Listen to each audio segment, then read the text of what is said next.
Tinatawag itong malatungaw at sabi ni Celine, nakakain daw ang prutas nito. Kaya tikman natin.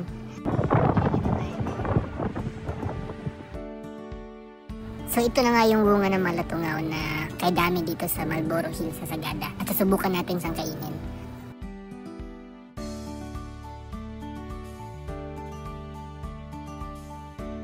Medyo maasim at matamis. Sarap. Yung iba, may medyo pait.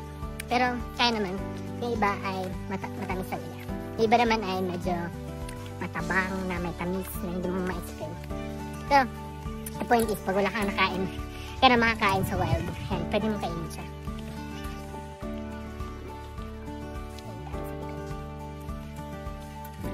Meron ding sampinit.